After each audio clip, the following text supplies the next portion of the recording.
Adakah yang langsung Halo, bertanya? ini ada Halo. pertanyaan bagus nih Dari dari mana? Michelle ya. Oke, dipersilakan kok.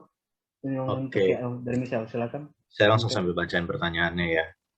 Bagaimana iman mempengaruhi cara berpikir kita, apalagi kalau itu hubungannya dengan ilmu pasti, matematika.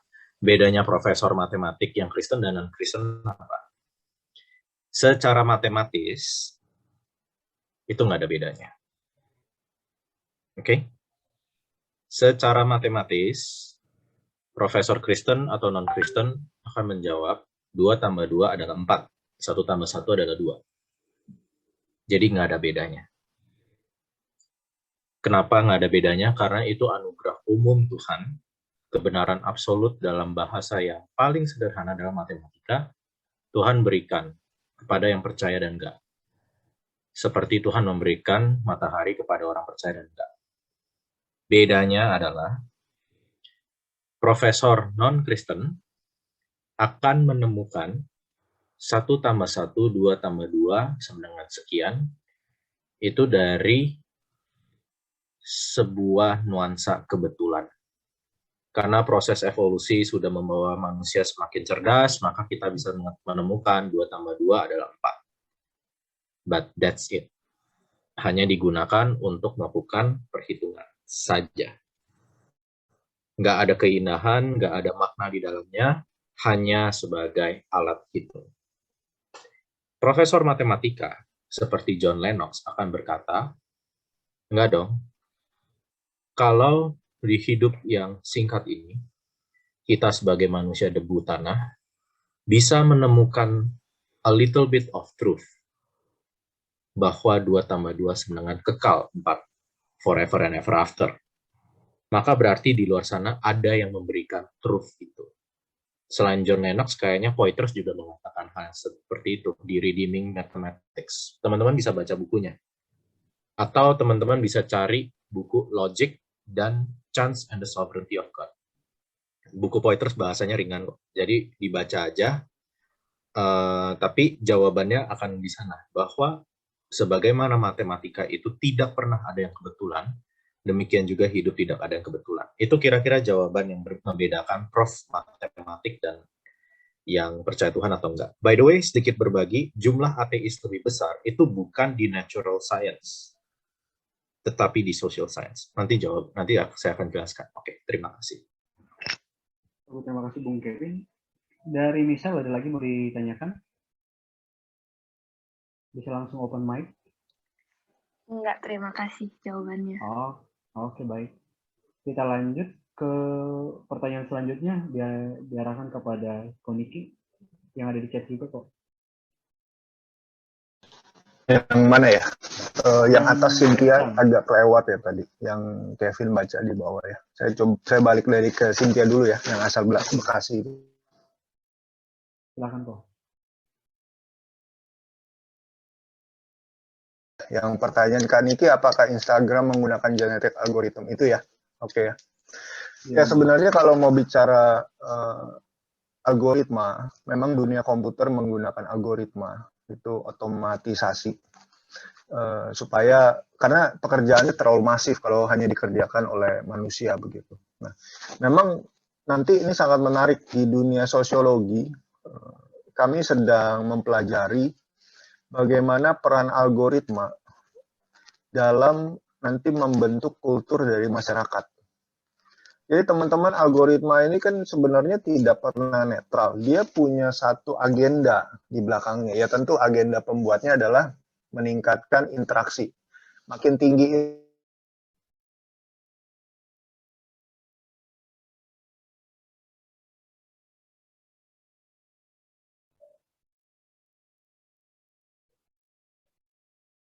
problemnya untuk bisa meningkatkan interaksi. Halo? Untuk meningkatkan interaksi itu, yang akan dikedepankan adalah segala sesuatu yang kita sukai. Yang dimana nanti problemnya adalah ada satu filter bubble. Ada satu filter bubble yang akhirnya menjadikan kita hanya terus terkungkung pada hal itu. Yang kita klik, misalnya ambil contoh gini. Kalau kita sukanya gambar-gambar kucing misalnya. Kita banyak search, banyak klik gambar kucing, nanti akhirnya yang ditawarkan di dalam dunia itu semuanya soal kucing. Akhirnya kehidupan kita sempit sekali hanya soal kucing itu gitu. Apalagi generasi kita dan kedepannya yang sangat bergantung dengan sosial media. Akhirnya secara sadar tidak sadar dididik lewat konten-konten itu yang sangat sempit. Itu problem dari algoritma.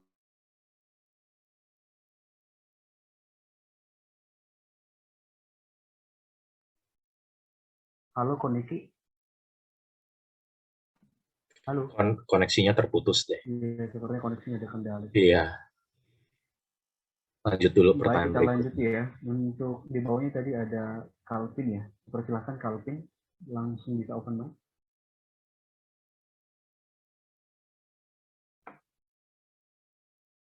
Calvin.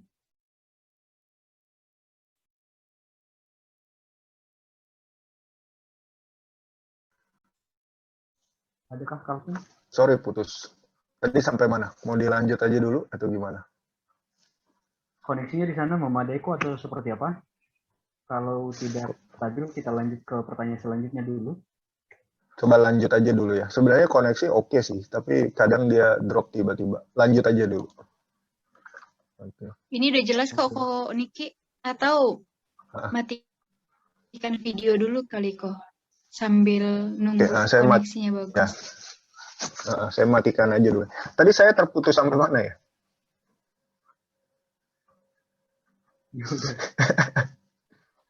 Gak inget ya. Oke, saya lanjut aja dulu ya. Nanti Cynthia kalau masih belum jelas nanti kita ngobrol lagi ya. Oke. Saya lanjut ke pertanyaan dari Sam ya. Sam, ditujukan ke saya, boleh diberitahu peneliti mana yang menolak teori evolusi dan sebagainya. Lalu saya pikir ilmuwan mau nggak mau harus pakai metodologi yang naturalistik seperti kata Laplace. Ketika Napoleon bertanya mengapa Laplace tidak berbicara soal Tuhan dalam tulisannya, karena saya tidak memerlukan variabel Tuhan dalam menjelaskan kerja semesta. Ya, thank you Sam untuk pertanyaannya. Teman-teman, pertama, kalau bicara kita sebagai intelektual Kristen yang dimana kita percaya kepada Allah Tritunggal, itu bukan berarti kita membuang aspek natural di dalam dunia ini. Karena aspek natural adalah aspek yang juga diciptakan oleh Tuhan, itu yang berasal dari Tuhan. Jadi kalau misalnya kita mau bicara aspek naturalistik di dalam penelitian, itu pasti ada. Gitu. Tetapi problemnya adalah nanti di dalam kita melihat apakah yang natural itu memang hanya pada dirinya sendiri, atau itu datang dari Allah yang menciptakan dunia ini begitu. Nah mungkin itu ya yang bisa saya jawab di situ gitu. Mungkin saya tanya langsung lebih clear ya. Samuel. Oke, thank you kok Niki buat jawabannya. Mungkin aku nggak bilang. Halo Sam, halo. Halo, nggak harus buang gitu sih. Aku kan nggak bilang kita harus buang. Cuma penasaran aja. Seperti tadi Nobel, mungkin sekalian ke Nobel ya. Bahwa ya ini sekalian coba untuk aku nangkep ya. Kalau yang namanya iman, oke, kita perlu integrasi kan kalau kata Koniki. Tapi kalau kata Nobel nggak ada bedanya nih antara ilmuwan Kristen sama ilmuwan non-Kristen. Ya kan cuma beda lensanya aja. Apakah itu bisa dibilang sebagai suatu integrasi atau cuma sekedar ya tambah-tambahan yang sebenarnya tidak esensial banget gitu loh. Nah itu mungkin jadi pertanyaanku sih. Itu yang namanya shoehorn. Ya. Jadi secara Tuhan praktik, hanya dipaksakan ke dalam. Iya, itu maksud saya misalnya gitu sih. Tapi kok Nobel yang bilang sendiri, bukan aku yang ngomong. Cuma itu sih aku penasaran aja sih, penasaran sama hal itu. Jadi apa bedanya sains Kristen gitu kan sama sains non Kristen gitu loh. Tadi kan udah ditanya tuh bedanya ilmuwan. Nah, tapi aku penasaran kerjanya sainsnya itu gimana? Tuh, apakah ada bedanya? Mungkin itu sih. Kalau memang ada integrasi, apa yang terjadi? Kayak tanda tanya yang tadi Koniki tambahin kan. Mungkin itu. Thank you Koniki dan Konobel dan semuanya teman-teman komunitas Kristen. Oke. Thank you Sam. Dari Koniki ada lagi mau ditambahkan atau Bung Kevin? Dari saya kurang lebih itu sih ya. Okay. Tapi kalau meresponi yang barusan lagi yang respon dari Sam, sebenarnya kalau saya melihatnya begini ya, bahwa sebenarnya di dalam dunia ciptaan ini, nanti baik orang yang Kristen maupun tidak, mereka akan punya dalam ini ya, dalam saya mengertinya nanti, memiliki irisan-irisan. Karena memang tadi kalau kita pakai konteks pembacaan Kuyper, Bavinck, lalu nanti diteruskan oleh Van Til begitu, perihal common grace. Common grace dalam artian dunia ini bisa berjalan dan hanya bisa terus eksis hanya karena bila Tuhan menopang gitu.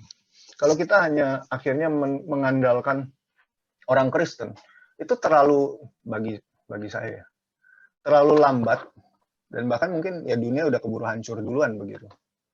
Nah, makanya kenapa di awal saya tadi menggunakan kutipan dari Gramsci. Gramsci jelas-jelas dia menyatakan diri sebagai seorang ateis. Tetapi apakah akhirnya kita katakan tidak ada kebenaran yang Tuhan berikan sebagai satu topangan di dalam analisis dia?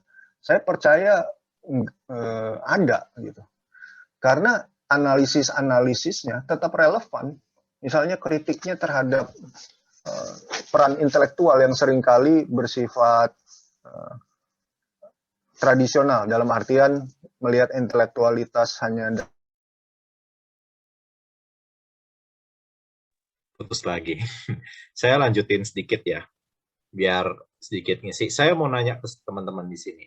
Siapa teman-teman di sini yang nggak percaya evolusi? saya Coba berikan jawab gitu ya. Nah, ada nggak teman-teman di sini yang nggak percaya evolusi? Coba riset. Saya bergumul, Kak.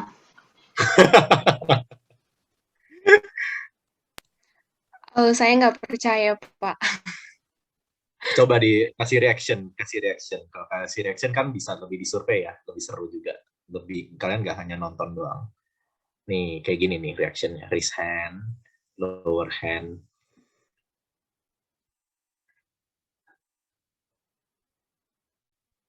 Yang nggak percaya. Raise hand. Oke. Berarti sisanya percaya evolusi ya? Berarti sisanya percaya evolusi ya, kecuali Meli. Saya bergumul, Bang. Saya nggak tahu iya. harus percaya yang mana. Sisanya galau. Gini, kalau kalian mau ngomong evolusi, kita harus real dikit ya. Seandainya betul evolusi betul-betul terjadi, evolusi benar-benar terjadi nih. Saya kasih tahu sedikit info ya. Seorang Charles Darwin akan tetap mendukung agama, khususnya Kristen. Tahu Charles Darwin kan? Ateis yang cetusin evolusi, origin of species. Nah, even if evolusi itu betul terjadi, secara empiris, secara historis, Charles Darwin akan dukung agama. Nah, saya titipkan dulu itu, teman-teman mikir dulu, kenapa dia bisa kayak gitu? Itu kutipan dari salah satu orang. Pikir kenapa?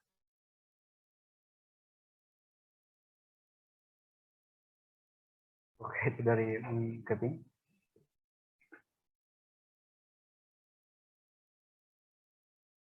Nanti ini dijawab di akhir atau gimana?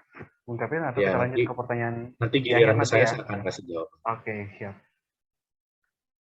Ini kita lanjut ke pertanyaan ya. Nah, sebenarnya banyak Saya teman-teman yang mau raise coba hand. jawab ya, bedanya sains Kristen. Halo? Oke, dipersilakan, Saya Bang. mau coba jawab ya, bedanya sains Kristen dengan sekuler gitu ya. Contoh gini deh, kenapa seorang dokter harus mempertahankan hidup seorang manusia? Kenapa nggak dibikin mati aja? Terus kenapa seorang ahli teknik gitu ya, kenapa dia harus menciptakan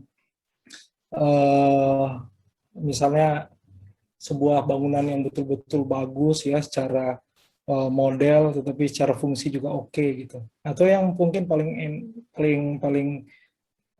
paling mengena ya, saya kan dulu kerja di kantor pajak begitu ya. Kenapa kita harus menjadi seorang yang asalnya ya jago akuntansi membuat laporan keuangan yang baik? Kan bisa aja kita bikin tipu-tipu ya. Kita bisa aja bikin laporan keuangan yang ya dikecil-kecilin lah keuntungannya supaya pajaknya kecil gitu ya. Kalau orang sekuler mah nggak bisa jawab karena standarnya ya beda begitu ya. Tapi kalau kenapa dokter misalnya harus mempertahankan hidup bayi ya, misalnya ada seorang ibu yang gangguan kehamilan di usia 14 minggu. Kalau teologi akan mengajarkan ya hidup itu berharga begitu. Ya kita pertahankan. Akhirnya dia operasi ya, dia tolong walaupun masih kecil sekali begitu ya, akan dibantu bagaimana supaya bisa hidup. Nah itu loh, kira-kira seperti itulah ya. Terus kedua soal evolusi. Ya, kalau mau jujur aja begitu ya, saya ngikutin ini akan cukup lama juga. Nah, puji Tuhan nih ada artikel yang tadi saya baru sharing ya, bahkan di kalangan para saintis pun sampai sekarang ya. Kalau kita lihat bukti ya kalau kita mau lawan empiris dengan empiris ya kita coba gitu ya. Tuhan akan sediakan kok ya di bidang itu juga. Ini 6 Mei 2021 yang menulis American Museum of Natural History. Ternyata bukti-bukti fosil tidak mendukung teori evolusi. Ya sampai sekarang ya. Kita nggak tahu nanti suatu saat mungkin ada yang mendukung gitu ya. Tapi sampai sekarang belum. Ya, jadi otomatis itu masih menjadi sebuah perdebatan juga sebenarnya. Bahkan di sini akhirnya dia menyebut ini sebagai sebuah ya istilahnya tebakannya Darwin begitu ya, kira-kira seperti itulah ya. Oke, nanti mau lanjut pertanyaan lain silahkan. Oke, pertanyaan lanjut yang bentar ya Bang, biar aku tarik ke atas dulu, udah penuh. Dari Melita Purba, atau bisa langsung nanya Mel, ditujukan kepada Bang Niki, Tirta atau Bang Hendra. Halo Bang. Halo. Jadi sebenarnya masih berhubungan sama yang dipaparkan sama Kak Niki Tirta ya tadi yang aku sempat catch kalau Kak Niki bilang kalau orang semakin berilmu itu harusnya semakin menemukan Tuhan gitu. Terus kenapa sih Kak pada zaman sekarang gitu ya justru semakin banyak orang yang jadi ateis atau agnostik gitu. Mereka semakin pintar tapi justru tidak apa namanya ya, tidak percaya memilih tidak percaya Tuhan gitu. Apakah karena mereka tidak menemukan integrasi ilmu dengan imannya gitu, atau tapi kan mereka tergolong pintar ya gitu, harusnya bisa gitu, tapi nggak ya. Gimana menurut pendapat Kakak? Terus tadi aku dengar juga itu maksudnya sains yang belum tentu berdasarkan fakta itu gimana ya Kak? Satu lagi Kak. Kenapa sih pada zaman sekarang juga itu banyak orang yang kayak terlihat religius gitu ya, terlihat sangat patuh ibadah gitu, tapi justru mereka itu tidak memberikan kontribusi yang lebih banyak dibanding orang yang tidak terlalu religius gitu ya, baik itu kontribusi materi ataupun secara intelek gitu. Itu sih. Terima kasih. Oke, baik, makasih Mel. Thank you. Dipersilakan ke Koniki pertama. Ada 3 pertanyaan tadi. Tadi pertanyaan pertama, sorry, saya jawab dari pertanyaan kedua dulu ya. Yang soal yang sains yang tidak sesuai fakta. Dari yang tadi saya paparkan, tadi siapa yang namanya yang nanya? Meli Kak. Meli ya, oke. Ya, dari yang saya paparkan, Meli, karena begini, pada akhirnya waktu kita telaah, setiap ilmu, setiap sains itu berbicara tentang penafsiran. Jadi, seperti yang tadi ya, yang saya munculkan begitu. Sebelum dia menjadi satu sains, nah kerangka berpikir itu dibangun di atas belief dia, di atas kepercayaan dia. Kalau misalnya dia percaya tadi pada konsep naturalistik, misalnya seperti Thomas Hobbes begitu, bahwa manusia itu adalah sebenarnya satu rangkaian mesin, sistem mesin, maka nanti ilmu yang dibangun dari sana, baik sains maupun applied science terapannya, berangkat dari kepercayaan itu, dari penafsiran itu. Gitu. Akhirnya manusia dilihat hanya dari sisi konteks sebagai seperti kumpulan sistem mesin. Tentu di dalam dunia keilmuan sendiri, baik orang non-Kristen maupun Kristen ya nantinya. Kita, oke lah kita bicara dalam konteks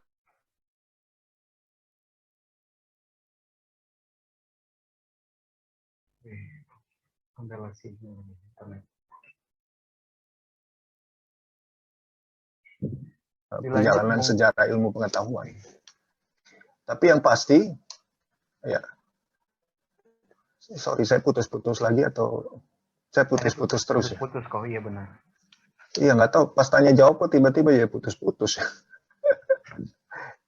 Nggak tahu kenapa nih. Harus ditengking kayaknya. Harus ditengking. Iya, tadi presentasi sih oke-oke aja. Oke. Aduh, sorry ya. Nggak tahu nih tiba-tiba beneran. Beneran tiba-tiba. Itu. Nggak apa-apa kok, lanjut Oke. aja Pak. Lanjut dulu ya, oke. Pertanyaan pertama tadi apa ya? Sorry, saya kelupaan tadi.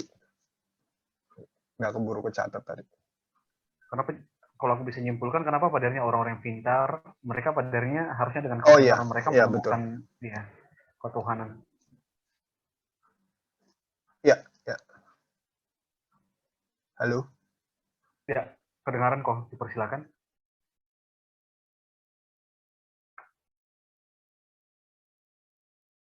Hilang. Putus lagi, betul. Saya boleh kasih data nggak tentang kenapa orang pintar cenderung ateis?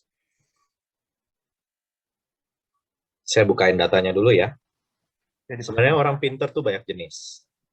Ada social science, filosofi, natural science. Saya sebutin datanya. Yang jadi ateis di natural science, seperti Charles Darwin, itu 20%. Yang jadi ateis dari filsafat, 35%. Yang jadi ateis di social science, 40%. Jadi bagi teman-teman yang kaget kok Richard Dawkins tuh ateis, kok si Charles Darwin ateis, ya mereka hanya ateis dari kelompok yang lebih kecil, 20%.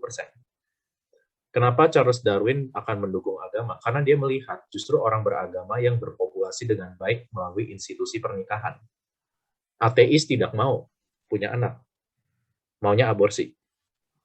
Jadi even if evolusi benar, Charles Darwin akan mendukung evolusi melalui institusi agama.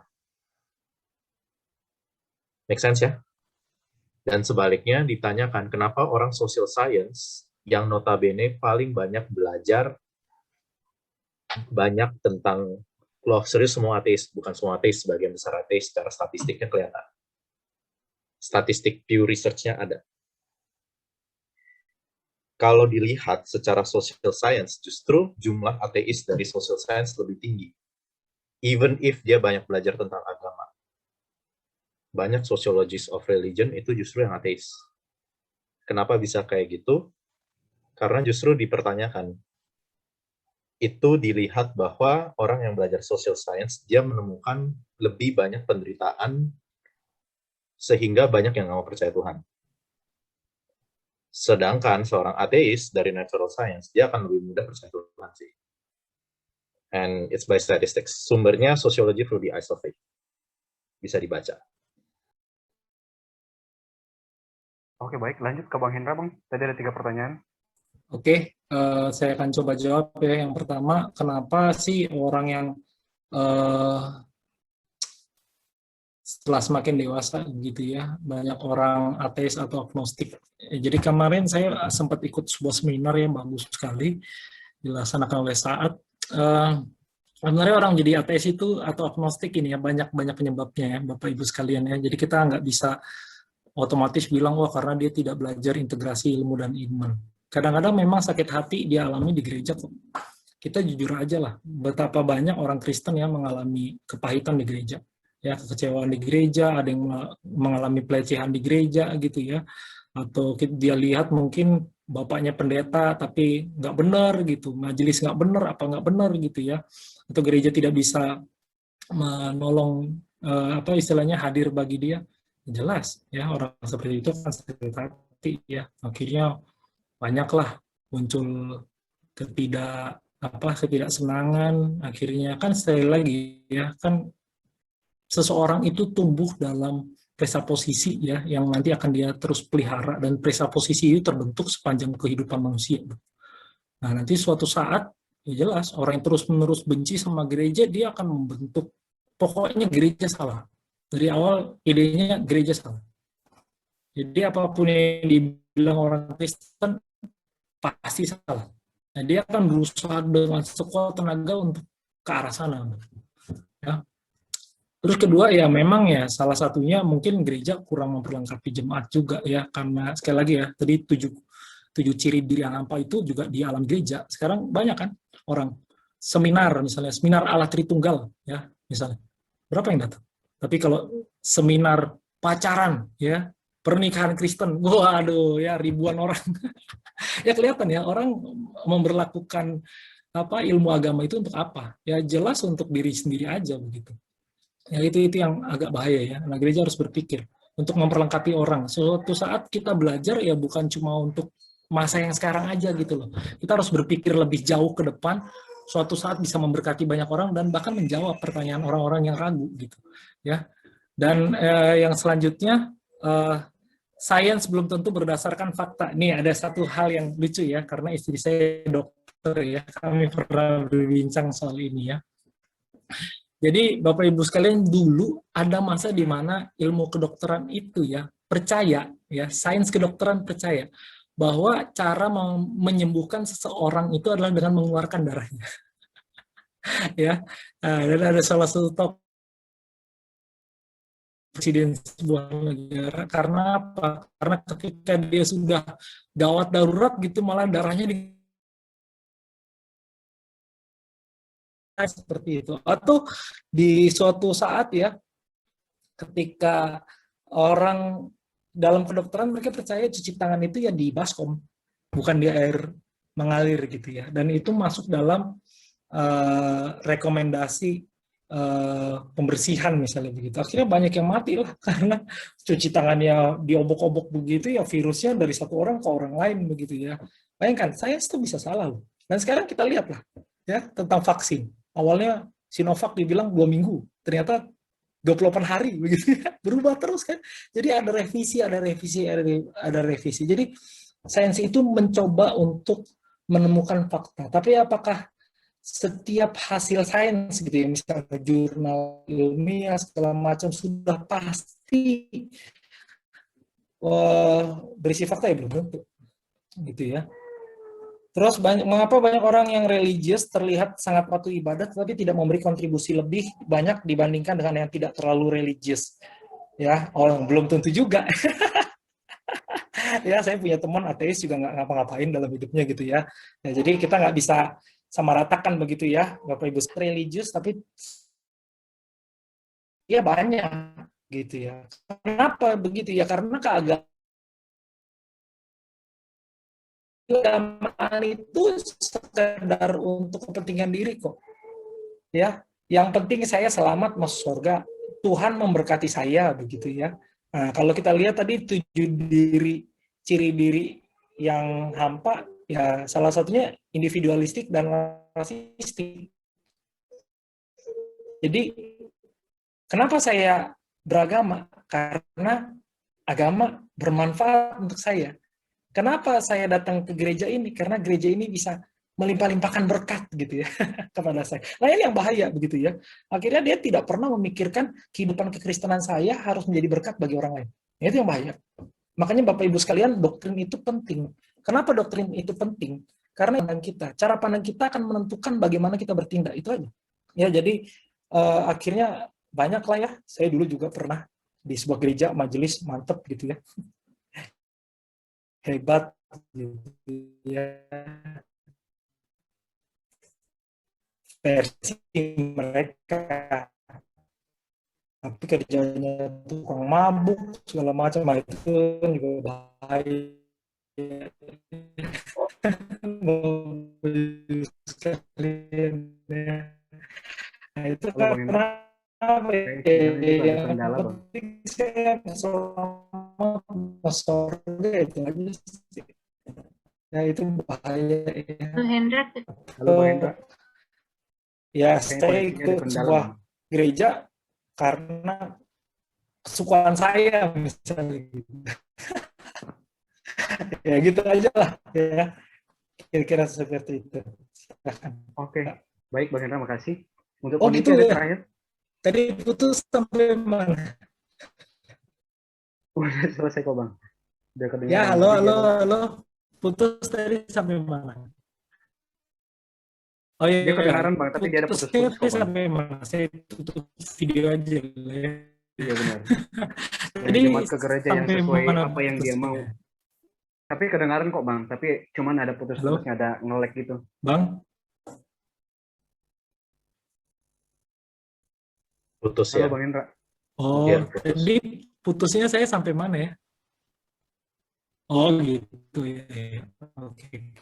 Oke, kita keep dulu ya Bang. Kayaknya ada kendala sinyal sih. Ke kondisi ada nggak? Udah ready?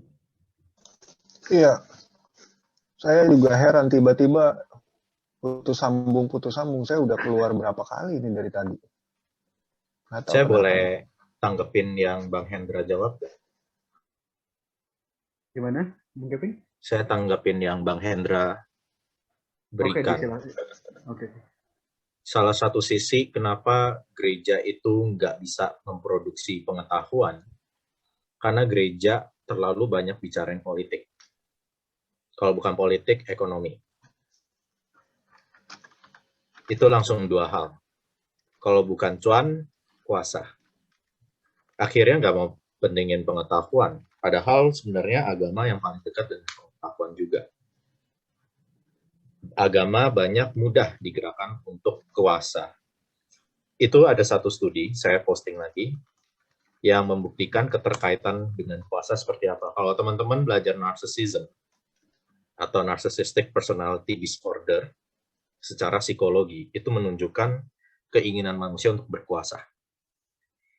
Nah, keinginan manusia untuk berkuasa di antara laki-laki itu 7%. Ini yang udah paling parah ya. 7% laki-laki, 4% perempuan, 20% dokter dan militer, 30% pendeta, clergy. Jadi kalau kita lihat gereja sekarang, ada 100 gereja,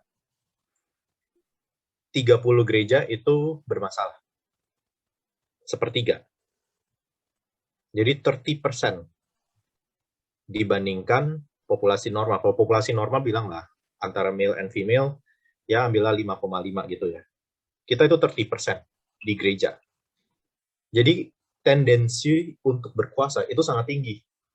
Sehingga jangan heran kenapa produksi pengetahuan lewat gereja atau lewat institusi Kristen itu sangat minim. Karena narsisistiknya kenceng, paling kenceng di gereja. Bukan di militer, bukan di Hollywood, bukan di Indonesian Idol, tapi di gereja. Jadi kalau teman-teman di sini pendeta, hamba Tuhan, biasanya ya, semakin karismatik suatu pendeta, semakin narsisistik dia. Ada potensinya ke sana. Tapi nggak berarti semua. Nah, biasanya pendeta seperti itu jago ngomong di webinar, jago ngomong jadi selebriti online, jago khotbah, nggak nulis. Karena khotbah terkenal, nulis butuh usaha. Itu kira-kira pendapat saya. Oke, baik. Terima kasih, Bung Kevin. Dari Ko Niki, kira-kira gimana kok koneksinya untuk pertanyaan yang terakhir tadi dari Melita? Yang 3 pertanyaan tadi ya? Iya, benar. Masih seputar itu sih, kok. Sorry ya, rekan-rekan saya minta maaf, saya nggak tahu kenapa tiba-tiba internetnya begini gitu. Saya juga bingung. Tadi pada lancar, oke. Ya, saya coba lanjut lagi yang Meli ya. Thank you untuk pertanyaannya.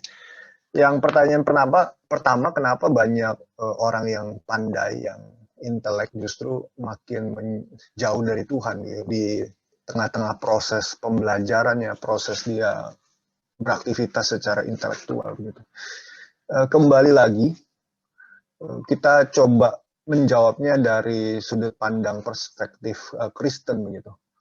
Kita kalau mau bicara intelektual Kristen, tentu kita tidak boleh membuang identitas kita di dalam membangun kerangka intelektualitas kita, yaitu di mana kita percaya bahwa Alkitab adalah dasar firman Allah, yang di mana nanti pemahaman kita tentang intelektualitas harus dibangun dari sana begitu. Maka untuk menjawab hal itu dari perspektif Kristen, saya tidak bisa tidak menyatakan bahwa memang sedari awal dalam konteks dunia diciptakan, manusia sudah jatuh dalam dosa. Sehingga nanti di dalam proses dia berintelektual, mengenal tentang alam, mengenal tentang manusia, bahkan mengenal tentang Allah itu sendiri, terjadi distorsi.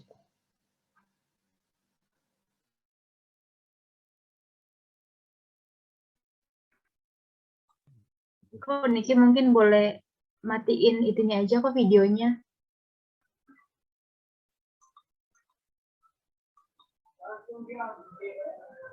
Beda. Ulang lagi. Ya, oke. Halo? Ya. Lanjut aja kok. Oke. Ya, terjadi distorsi karena manusia sudah jatuh dalam dosa. Maka nanti di dalam proses manusia mengenal Allah, mengenal sesama manusia, bahkan mengenal dirinya, termasuk nanti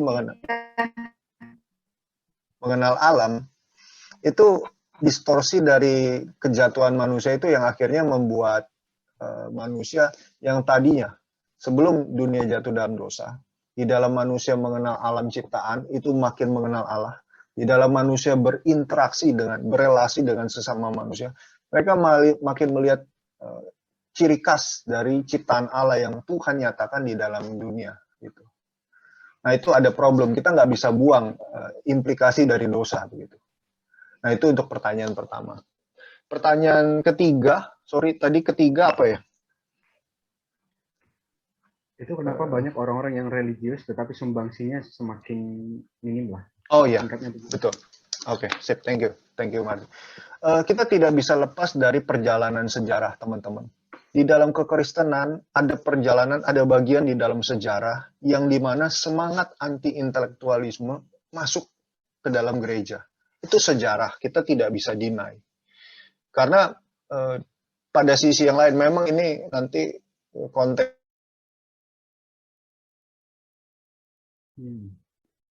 Betul. Melihat intelektualitas sebagai sesuatu yang membawa mereka akhirnya terjerumus kepada intelektualisme.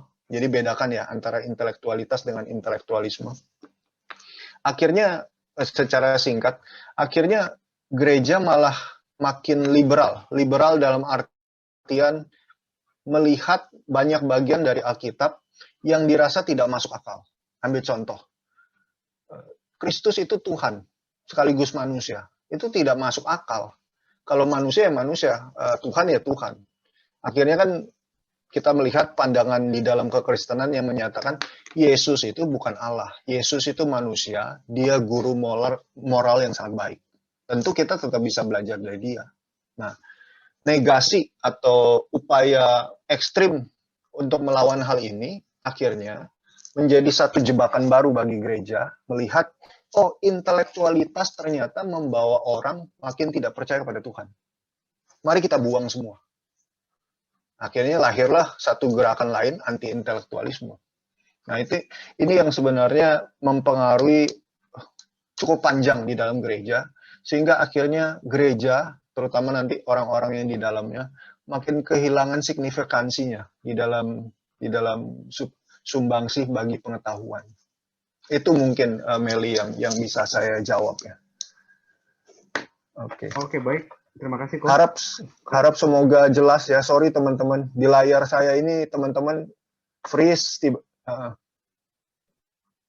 ya, sorry teman-teman, di layar saya ini teman-teman kadang freeze, kadang ketawa. Waktu ketawa nge-freeze lagi gitu. Saya nggak tahu kenapa gitu. Ya itu mungkin ya. Baik, sorry banget, nggak tahu nih koneksinya. Ya, saya balikin ke Mardi. Baik teman-teman, kita lanjut ke pertanyaan dari Helmi dari Manokwari. Ini ditujukan ke Bang Hendra. Aku udah buat di chat personal sih ke Bang Hendra. Atau dibaca lagi Bang?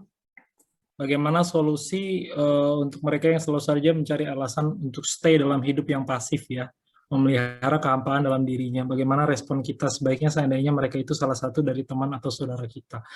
Ya kalau saya sih sebagai orang Kristen ya, kita lah sebagai orang Kristen, ketika melihat orang seperti ini ya pertama berbelas kasih dulu ya. Ya kita harus tahu ya, setiap orang pasti punya kelemahan gitu ya, pasti ada sisi kejatuhannya masing-masing. Kalau kita lihat ada orang seperti itu ya kita doakan dulu ya, kita doakan dan kita bicara pada dia. Ya, injili dia, mungkin dia belum kenal Kristus juga begitu. Ya, beritahu baik-baik ya, hidup bersama dia, tanyakan dulu kenapa dia punya kehidupan yang pasif. Karena ada juga kemungkinan orang yang hidup pasif seperti ini bukan karena memang dia mau gitu ya. Ada orang-orang yang punya trauma, ada orang-orang yang punya kehidupan yang ya kita nggak tahu ya latar belakang setiap masing-masing orang. Makanya dalam biblical counseling misalnya, itu pun yang pertama harus kita lakukan adalah kita bicara sama orang itu. Ya terlebih dahulu berdoa lah ya, berdoa itu kan sebuah proses kita menyerahkan sesuatu dan segalanya kepada Tuhan ya, bergantung sepenuhnya kepada Tuhan ya, kita doakan dulu ya, kita minta tolong supaya kita bisa ya istilahnya bertindak dengan baik gitu ya, jangan seperti kasus teman-teman Ayub gitu ya, duduk diam awalnya baik gitu ya, habis itu dia memberikan nasihat-nasihat yang salah sasaran semua gitu. Nah, kita harus tanya dulu ya kenapa ya, terus bilang gitu ya, ngomong ya, komunikasikan dengan baik ya. Bapak Ibu sekalian, kita harus belajar pertama ya mengasihi orang dengan menegur ya. Kalau kita tahu dia salah, kita tegur. Tapi sekali lagi peneguran itu bukan didasari oleh cara pandang atau pemikiran kita yang merasa lebih baik dari dia. Oh, itu berbahaya sekali ya. Itu seperti sebuah penjajahan ini aja, penjajahan moral aja. Nih gue orang baik, lu orang jahat, lu harus ikut baik kayak gue gitu ya. Nah, itu sama sekali tidak Kristiani sekali gitu ya. Dan tidak bisa. Ya kalau kita lihat ada teman kita yang seperti itu, doakan. Ya. Kalau kita mengasihi seorang, kita doakan. Ya kayak kita cari pacar, kita doakan orang itu ya jadi pacar kita. Sama ya, kalau ada orang punya masalah ya doakan dulu lah gitu ya, supaya dia berubah gitu ya. Habis itu ngomong ya, nggak cuma doa doang gitu ya. Orang kan Kristen sekarang banyak gitu ya, berdoa aja tapi nggak beraksi gitu ya. Atau orang beraksi tapi nggak berdoa ya, sama dulunya salah begitu ya. Ya kira-kira singkatnya seperti itu sih secara rohani ya. Saya bisa jawab. Oke, baik, makasih buat Bang Hendra. Lanjut aja Bang, ada di chat juga ada. Lian Gracia dari 7 ciri diri yang hampa. Lanjut ya. Ya dilanjut aja, kalau nggak Bung Kevin dulu bisa. Saya yang sambil... ini yang ini dulu. Kevin dulu. Iya, saya sambil kaitin sama Bang Hendra ya, Bang. Ya, saya sambil kaitin sama pertanyaan berikutnya ya. Yang bagaimana anak-anak muda zaman sekarang kok susah berkomunitas. Itu ada kaitannya sama narcissistic. Jadi untuk bisa memahami tulisan ini, pertanyaan ini, teman-teman bisa baca tulisannya Art of Loving Erich Fromm. Itu bukan tentang cinta, itu tentang manusia. Tentang narcissism, kenapa manusia sekarang kok jadi jahat, perselingkuhan semakin tingkat. Jadi gini, ada perbedaan antara mengasihi sesama dan diri dan membenci sesama dan diri. Itu dua-duanya nggak bisa dipisahkan. Jika kita membenci sesama, kita pasti membenci diri. Jika kita mengasihi sesama, kita pasti mengasihi diri. Contohnya, karena aku menyadari diriku adalah gambar rupa Allah. Aku tahu bahwa aku disayang Tuhan. Dan aku melihat orang lain gambar diri juga dari Allah, maka saya mengasihi mereka. Itu namanya altruism. Itu namanya productive personality, kata Fromm. Itu namanya biofilia, mengasihi kehidupan. Tapi ada juga namanya biofobia, ketakutan akan kehidupan, jadi namanya mencintai kematian. Karena aku merasa diriku buruk, maka aku harus memaksa diriku hebat. Dan kalau orang lain nggak seperti aku harus bunuh mereka. Itu narcissistic. Jika kamu tidak bisa melakukan A, B, C yang seperti aku lakukan, lakukan, maka kamu tidak layak untuk disebut manusia. Itu yang dilakukan oleh Hitler kepada orang Yahudi. Dan akhirnya Holocaust kan. Nah, kalau kita menarik konteks zaman itu dengan narcissistic personality disorder, teman-teman coba baca Perang Dalam Diri Manusia, The Sane Society, Anatomy of Human Destructiveness. Lalu kaitin dengan liquid society hari ini. Teman-teman akan melihat bahwa zaman sekarang adalah zaman yang sangat narsisistik. Karena aku adalah aku yang penting, sisanya nggak penting, aku datang ke gereja untuk diriku, sisanya itu hanyalah, maaf ya kalau agak keras, hanyalah masturbation device untuk ego dan emosi. Termasuk di gereja. Khususnya di gereja, di mana narsisistik itu paling gede. Jadi kalau teman-teman lihat bagaimana solusinya, salah satu cara yang paling sederhana, tapi juga yang paling susah, adalah dengan mengaku dosa. Mengaku dosa adalah cara yang paling tepat untuk menghilangkan narsisisme. Belajar teologi belum tentu bisa membuat orang lepas dari narsisisme. Justru semakin belajar teologi, kadang semakin narsisistik. Banyak yang teologi dokter-dokter selingkuh karena narsisistik itu. Hanya dengan berdoa dan mengaku dosa di depan Tuhan dan sesama yang bisa dipercaya, itu bisa melepaskan kita dari narsisisme. Itu di Yakobus bilang, akuilah dosamu maka kamu akan sembuh. Doa orang benar sangat besar kuasanya. Nah, itu maksudnya. Sayangnya hari sekarang susah ya. Karena doing theology is easier than doing relation, guys. Melakukan teologi lebih gampang daripada relasi.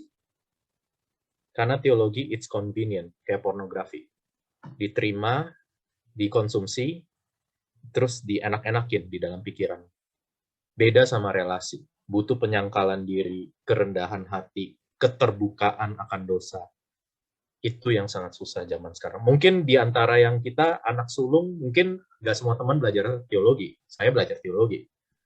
Buku-buku teologi terpenting udah saya hatamin. Tapi gini, nggak semua orang yang nggak belajar teologi, itu lepas dari narsisisme. Bisa dalam bentuk yang lain.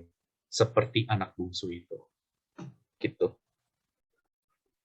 Oke, baik. Terima kasih untuk Bung Kevin. Bang Hendra ada Bang tambahan? Oke, kalau dari saya ya, sebenarnya kalau melihat ayat ini ya, ini sebuah bagian dari pernyataan yang luas sebenarnya. Yang pertama kan, kasihilah Tuhan Allahmu, begitu ya. Jadi ketika kita mengasihi sesama dan mengasihi diri kita harus menyadari ya, dalam proses mengasihi itu, yang kedua, kita melakukan itu karena kita mengasihi Allah. Ya, kenapa begitu ya? Tadi Kevin udah bilang ya, karena kita adalah gambar rupa Allah dan yang lain pun adalah gambar rupa Allah begitu.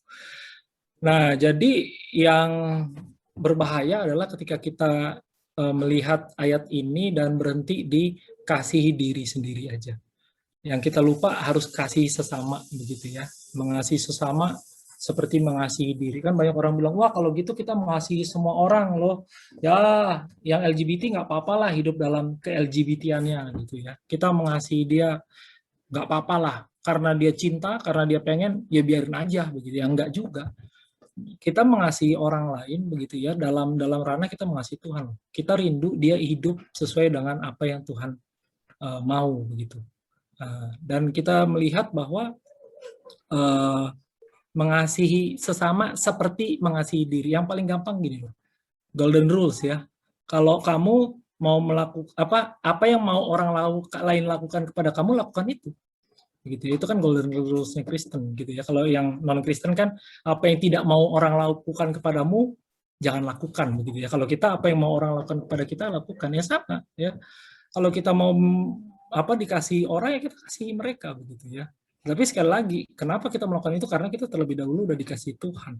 Nah, bagaimana kita membedakan antara saya yang sedang mengerjakan firman Tuhan dengan mengasihi diri sendiri dengan sayang, mengasihi diri sendiri yang narsistik dan individualistik begitu ya. Ya sekarang gini aja. Kalau mengerjakan firman Tuhan itu mau rugi apa enggak? Itu aja. Ada sangkal diri apa enggak? Nah, banyak kan orang bilang ya, aduh capek nih melayani Tuhan nih, nggak ada untungnya begitu ya. Ya kalau ketika nggak ada untungnya buat diri kita sendiri begitu ya. Ketika nggak ada untungnya buat golongan kita begitu ya, murni untuk menolong orang itu doang dan untuk kemuliaan nama Tuhan, mau nggak kita lakukan? Itu aja. Kan banyak orang begitu ya, investasi waktu di gereja ya. Pokoknya saya mau kelihatan rohani begitu. Saya terus-menerus di gereja supaya apa? Supaya nanti gereja ini bisa jadi perahu saya ya untuk menjadi orang yang terkenal gitu ya. Nah, ciri-cirinya orang seperti ini adalah ketika ada masalah, ada kesusahan, ketika betul-betul dia harus sangkal diri, pikul salib, melakukan itu tanpa sedikit pun keuntungan bagi dirinya, dia akan pergi. Itu aja. Kita lihat aja. Gitu ya. Dan sekali lagi itu yang bisa menilai Tuhan ya. Ya kalau saya sih, kalau ada lihat orang pergi, ya sudahlah. Mungkin dia lagi ada pergumulan gitu ya. Ya saya akan ngomong, lo kenapa pergi begitu ya. Kalau ternyata nggak mau sangkal diri, ya wes gitu ya. Saya doakan, saya kasih tahu baik-baik. Gitu aja. Oke? Oke, baik. Makasih Bang Hendra. Terakhir ini pertanyaan dari Jeremia. Nanti diarahkan kepada Bung Kevin sama Koniki. Langsung aja dijawab. Saya udah buat di chat personal. Oke, saya udah kasih chat secara tertulis, jadi bisa dikopas, coba cari bukunya. Nah, pertanyaannya adalah bagaimana memakai psikologi secara apply, secara terpraktek langsung. Saya ada 2 buku, psikolog, penulisnya. Yang pertama adalah Viktor Frankl. Ini untuk buku awam ya. Viktor Frankl, Man's Search for Meaning, ketika manusia berada di penderitaan, dia di tengah camp konsentrasi, apa yang dia lakukan untuk bisa survive? Dia bilang bangunlah makna. Dan kalau teman-teman dikaitin dengan Art of Loving, itu biasanya buku pengantar saya untuk filsafat kemanusiaan, mau psikologi, sosiologi, filsafat, baca buku itu. Jadi Man's Search for Meaning, meaningnya apa? Yaitu salah satunya adalah the existence of being loved. Love itu apa? Adalah respect, knowledge, giving. Bukan emosional saja ya, kayak drama Korea, tapi respect, knowledge, dan juga giving.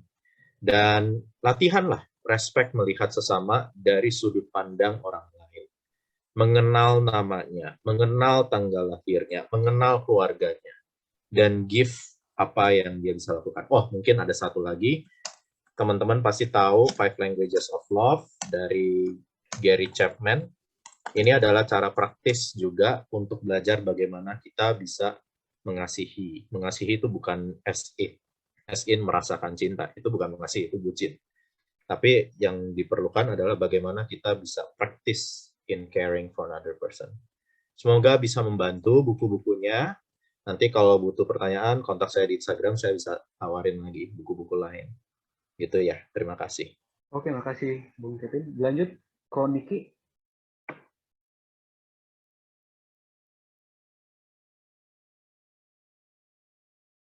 Oke. Ini ada kendala dari Bang Hendra, Bang. Halo?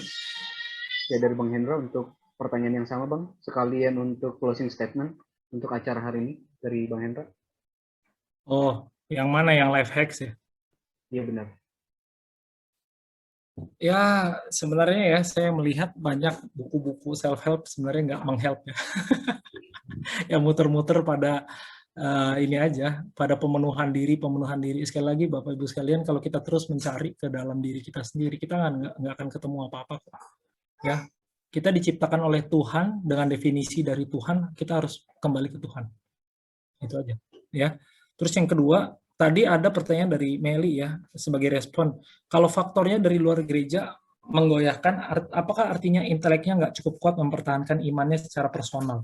Kalau saya ya malah melihat gini loh, orang bisa mempertahankan iman itu kasih karunia Tuhan. Ya, jadi kita mau belajar apologetika sampai 300 buku juga, kalau Tuhan nggak berkenan ya jadi ateis juga. Ya, sekali lagi ya Bapak Ibu sekalian ya, kita nggak bisa dengan gampangnya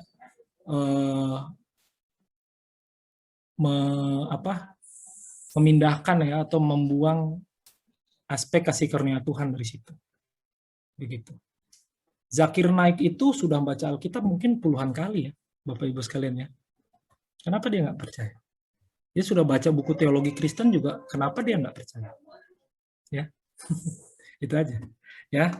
Terus kalau tadi soal teologi sih, kalau bagi saya ya teologi yang disebut sama Nobel tadi itu doing teologi science aja sebenarnya ya. Tapi kalau menurut saya ya, pandangan saya cukup tinggi terhadap teologi ya. Teologi itu nggak cuma belajar secara sains ya, baca buku begitu segala macam, tapi bagaimana kita betul-betul menjadikan teologi itu bagian ya dalam hidup kita ya. Ketika kita membaca sebuah buku, kita jadikan itu refleksi nggak buat kita ya. Kan kadang-kadang kita begitu ya, baca buku atau dengar khotbah orang, wah ini cocok nih buat si itu gitu ya. Tapi bener nggak itu kita jadikan kaca ya, cermin bagi kita begitu. Dan bagi saya teologi itu kan ilmu mengenal Allah ya. Dan logos nanti wah kalau membahas tentang logos ini lebih jauh lagi begitu. Nah, ketika kita mencoba mengenal Allah ya itulah relasi ya. Jadi teologi itu sama dengan relasi itu kalau buat saya ya. Jadi Bapak Ibu sekalian, ayo kita sebagai orang Kristen jangan malu ya berteologi ya. Jangan malu bertanya, jangan malu belajar banyak hal begitu. Apalagi di masa pandemi ini dulu kita alasan ya kan nggak bisa pergi ke sini ya jauh capek begitu ya. Sekarang lewat online pun bisa. Banyak harta di dunia maya gitu ya. Sekarang pertanyaannya sejauh mana kita mau memanfaatkan itu? Ya, harta banyak dikasih Tuhan kalau tidak dipakai buat apa? Begitu ya. Dan ingat, hidup kita cuma satu kali. Kalau memang Tuhan kasih 5 talenta, pakai 5 talenta. Kalau cuma 2 talenta, 2 talenta. Jangan dibuang. Gitu. Ya, Tuhan berkati. Oke, baik. Makasih Bang Hendra. Untuk Bung Kevin, Koniki untuk closing statement untuk tema hari ini. Oke, ya singkat. Semoga tidak putus lagi di tengah gitu ya. Teman-teman, sebagai orang Kristen kita diberikan dasar satu keyakinan bahwa Tuhan kita adalah Tuhan yang bukan saja menciptakan kita, tapi juga yang memelihara kita dan yang akan memimpin dunia ciptaan ini sampai kepada kepenuhannya nanti. Maka di dalam proses itu, iman Kristen tidak pernah terlepas sebenarnya dengan pergumulan menemukan kebenaran yang sudah Tuhan berikan di tengah-tengah dunia. Kebenaran di dalam berbagai bidang, berbagai bagian, berbagai prosesnya, yang dimana kesemuanya itu Tuhan janjikan. Ketika kita mengertinya dengan benar, berelasi dengan benar, dengan pengetahuan-pengetahuan dan ilmu-ilmu yang ada itu, maka tidak mungkin semua relasi itu membawa kita makin jauh dari Tuhan. Karena semua ilmu itu, semua kebenaran itu, ketika mengerti dengan benar, pasti membawa kita makin dekat kepada yang memberikan, sang pemberi pengetahuan itu, yaitu Tuhan sendiri. Maka teman-teman nanti ketika bergumul antara iman dengan ilmu, bergumul antara iman dan pengertian yang benar akan dunia ini, seharusnya sekali lagi kuncinya adalah kita boleh terus dibawa kembali kepada Tuhan. Gitu. Kalau kita semakin jauh dari Tuhan, pasti ada something yang salah, ada something wrong di dalam cara kita menafsirkan atau bahkan di dalam cara kita memandang dunia ini dan ilmu-ilmu yang ada, begitu. Oke, lanjut ke saya aja ya. Oke, lanjut aja. Oke, jadi mungkin teman-teman udah tahu, saya pengajar, dosen di universitas, dan saya bukan tipe orang yang suka membumbu-bumbukan dengan bumbu-bumbu spiritual rohani kayak gitu. Saya agak direct ya orangnya kalau dalam hal kayak gini, karena saya nggak mau jadi orang yang so spiritual. Tapi setelah saya melalui perjalanan, pernah jadi agnostik, jadi jangan kira, wah Kevin Nobel selalu jadi Kristen dari kecil sampai dewasa, nggak ada yang kayak gitu. Baca buku teologi, saya banyak. City of God selesai, Calvin Institutes, Bondage of the Will, Summa Theology, itu saya baca. Jadi udah rata-rata selesai lah dengan semua.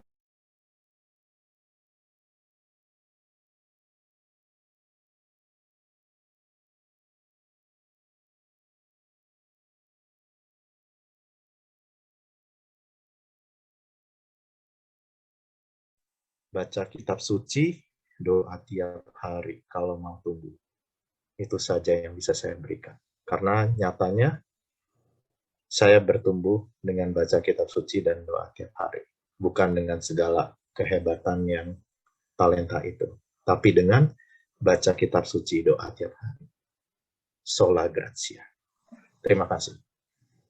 Oke, baik. Terima kasih untuk Bung Kevin. Dan terakhir semua, terima kasih buat ketiga pembicara dan teman-teman Bapak Ibu di sini yang sebagai peserta sampai